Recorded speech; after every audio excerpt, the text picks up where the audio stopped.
So there's a man, and he's really big on reading the newspaper, and there was kind of a trend with the newspaper. It kept telling him, about because he was having so much sex and because he was doing way too much drinking and he was doing so much smoking, it just really wasn't good for him. It was kind of saying it on just about everything he would read, throughout the pages. So he decided to give up the newspaper altogether.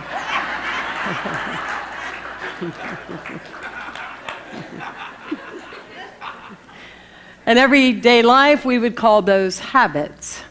We would go on to say that we make habits, and then habits make us.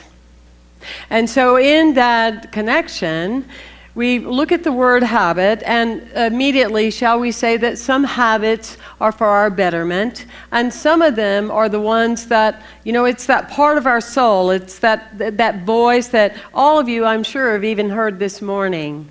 It's that part of you that's saying, I'm a little lost without you. I'm a little desperate for you to come on and step on up to the plate. It's that part of ourselves that when we were little, for the first time, we stood on that diving board. And there were lots of people waiting for you to go ahead and take the plunge. Right? Okay. I know I wasn't the only one. Okay. And you just, finally, there's something within you that is saying, it's time to jump all in. It's that space that we want to learn to clearly define within ourselves. That moment that says, I'm too far out on the diving board now. And here we go. Let's plunge all in. So when we talk about habits, someone anonymous, I think it's brilliant. I think I would have put my name on this one. I'm sure you would have too. Habits deny creativity, negate personal freedom. They are a self-imposed straitjacket which the wearer is unawares. Now that's profound. You want to write it down? Or record it? Okay, here we go. Habits deny creativity, negate freedom. They are the self-imposed straitjacket. Yes, that the wearer is unawares. So that's the space that Lord Day intended as an intuitive healer, as a person in the ebb and flow of life. That was part of that consciousness that she wanted to set with this stage in our program, which we've been doing for the last few weeks, about how to step into a magical circle of your life. And in a magical circle of our lives, there are things that we claim. There's also things that we must let go. And some of those habits are some of those things. The things that we're going to do. And here's how you can tell. If you've said it 3 or 4 times, it's still looking pretty good for you. If you said it for 2 years, come up with a new system. Are we good? Right? So that's that space. One of the rituals that this anchoring for me has been to say so many times, first, you must realize you are a sleep temple. You've been sleeping. New things are coming your way, and you've been kind of taking a nap. First, you must realize that you are asleep, and then you die so you can be born. You cannot be born until you die. And you cannot die until you awake, right? And so it's this beautiful, rich space about that, because that's part of what we know for sure in everyday life is we're living towards something, or we're dying in the stagnation of something. Can we all agree with that? So we have this part of our space and our consciousness and that particular part. And rituals are life-changing. They forever change everything about the essence of your being. Now, here's the thing about rituals.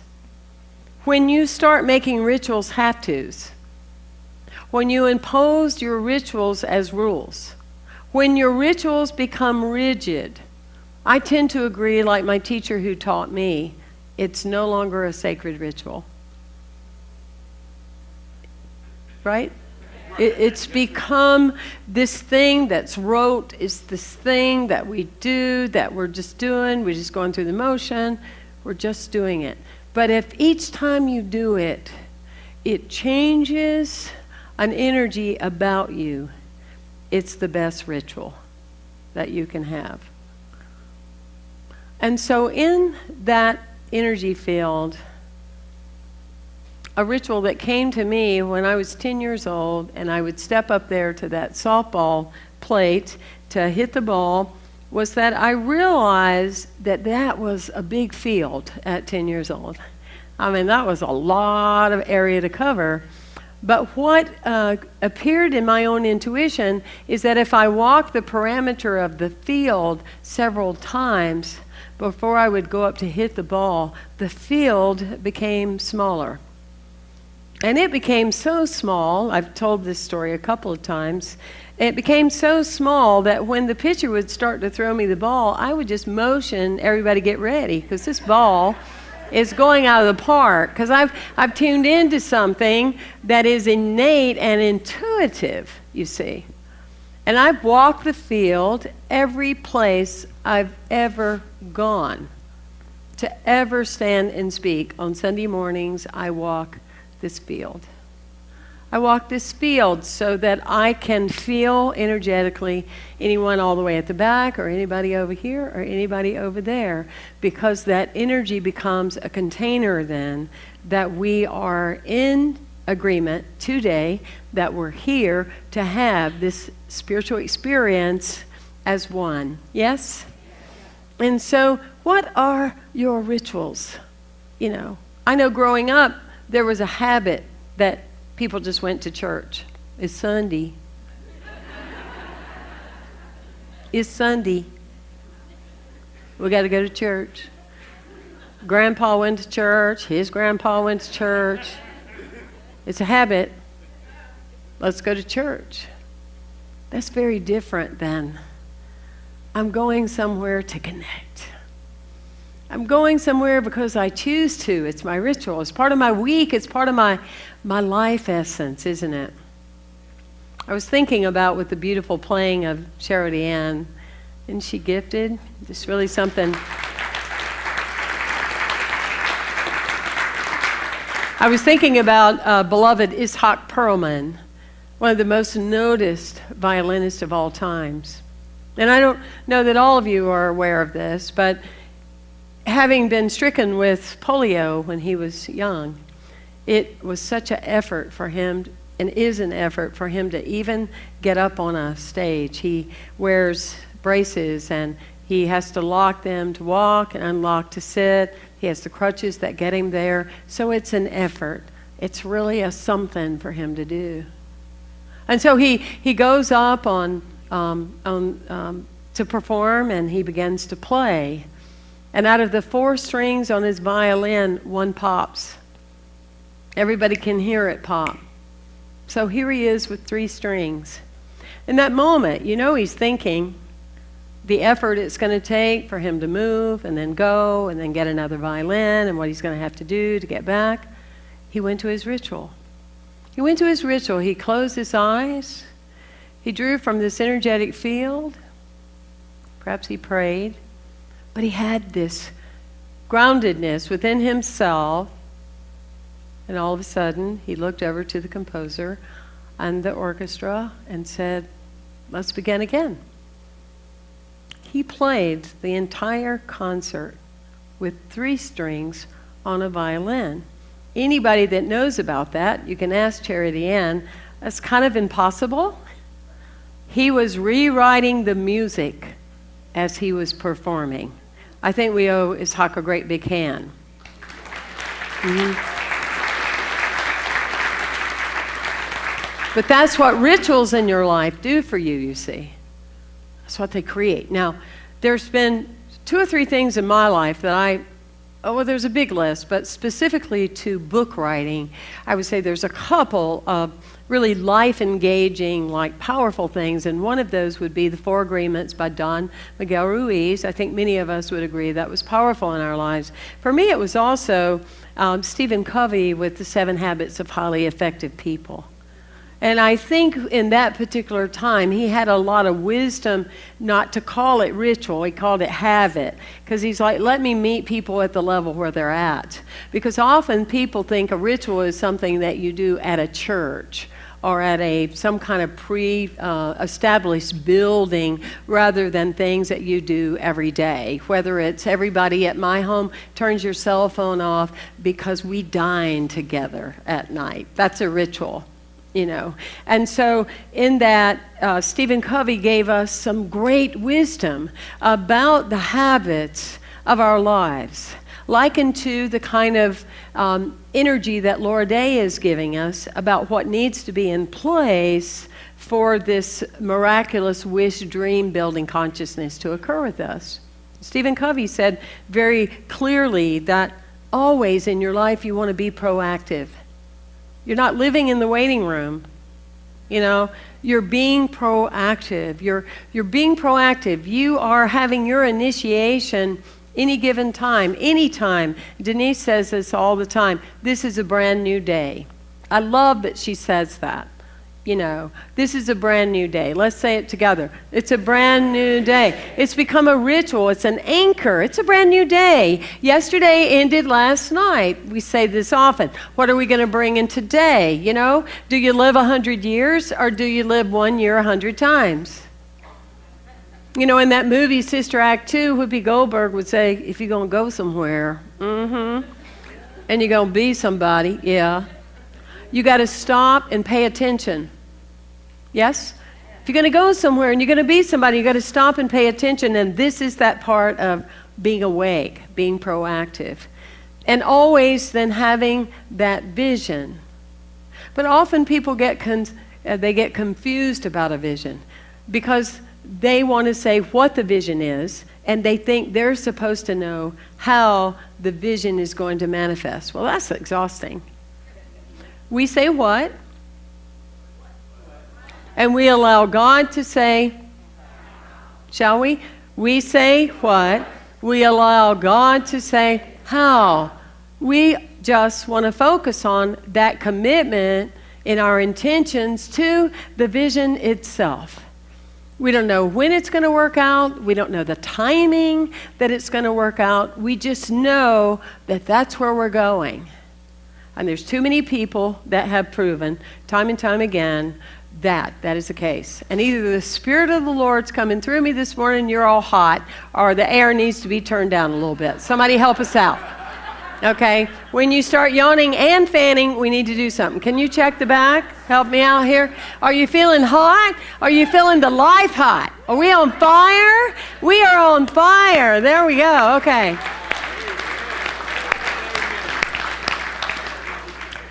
Dr. Harry Morgan Moses, he's a beautiful, dedicated, dynamic minister of science of mind, and also he's been immersed with the New Thought Alliance and been very connected with Unity as well. And he said, if you're going to have one habit, let it be a habit of attitude. And he calls it habitude. Got myself a habitude. That I have an attitude that good is only coming my way. No matter what it is, I respond, it's good. That's how I respond. And so he gives this thought about in Scripture how Jacob's son Joseph, his youngest son, he kind of favored him. And you all know this story, gave these beautiful robes of color, and the brothers were very jealous of him. And so the brothers of Joseph sold him in slavery. And Joseph had a ritual. He had established it a long time prior with God, his creator, the intelligence that made him, and he knew everything that happened to him would turn to good. And there you go. A man that was in slavery went on to be the second strongest leader of that time, exceeding Pharaoh. there was a famine that came. And they, because of Jacob's vision, knew and to be prepared. So here comes the brothers back to their brother going, we need food. We need food. And Joseph looks at them and says, I forgive you, because what you meant not to be good was always going to be good for me. Thank you. It's so easy to forgive when you don't make it about the person, but you make it about the event. Because you can see that the event changed your life. It made you wake up, made you look for a new direction, made you make a different kind of connection in that space. Have a habitude that there's only good. Charles Fillmore said, reassuredly, know that when you're working with the law and you're putting into the law that it is always good, adversarial energy will always flee in your midst because the presence will prevail in your life. Wow, that's powerful, isn't it? It's very powerful. It reminds me of, in the book of Legends, Honi, the circle maker. Prior to the generation of Jesus, there was such a drought that people were wondering if anyone was going to survive it. And at that particular time, people were forgetting and giving up on the idea of miracles. Very few people mention miracles, as a matter of fact. And people were convincing themselves that God no longer listened. Sounds to me like current times. And so Honi felt that God would hear him. He felt very clear about that. And so he got a huge 6-foot stick and he drew a circle. He drew this big circle out on the land and he stood in it. And he declared with a lot of power and a lot of gusto, Lord of my being, I now affirm and I declare that there is rain in the midst. I will remain in this circle until the rain comes. I will stand in this circle. I will declare in this circle that these are the blessed people. And I am claiming that rain now and will not leave until it comes. And it kind of does like this little, pretentious rain. The kind that confuses your windshield wipers. It doesn't know what to do. Not really enough rain to matter. He says, thank you for this beginning, but it's not enough. And I affirm rain. I want water. I want it for our people.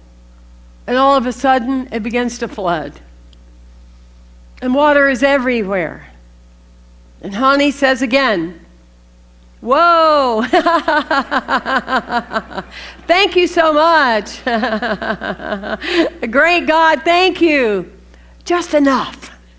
Just bring us just enough. And it slows down. Honi has been known all these years as the man that believed in a miracle that saved a generation of people. What is your circle? What is your circle and your command post?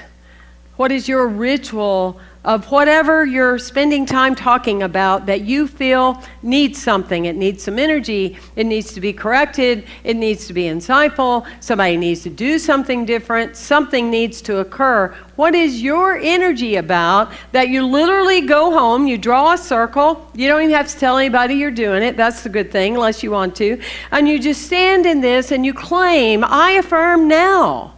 I declare now, I call in all the essence of my being, of all the many lifetimes that I have been here practicing. I'm calling on all that right now. I'm calling on all the spirit guides and all the angels and all the practitioners, Reiki, whatever. Whatever you're calling in, it's an energy, it's a vibration, and you're crystal clear with your strength that you are here to be a miracle worker. Ladies and gentlemen, to transform this planet We've got to stop quoting Marianne Williamson about your deepest fears. We need to jump off the diving board and see that we are these miracle workers right now, and that it's our circle that's more than likely going to do the work.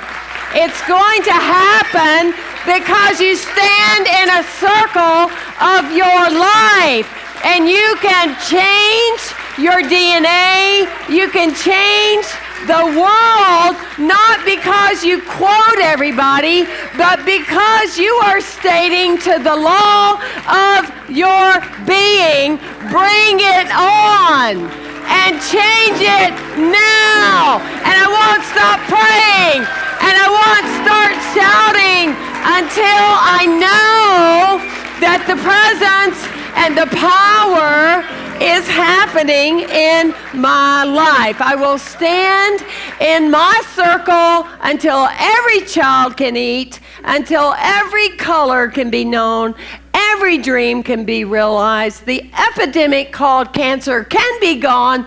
I say enough. Enough. Absolutely. Absolutely.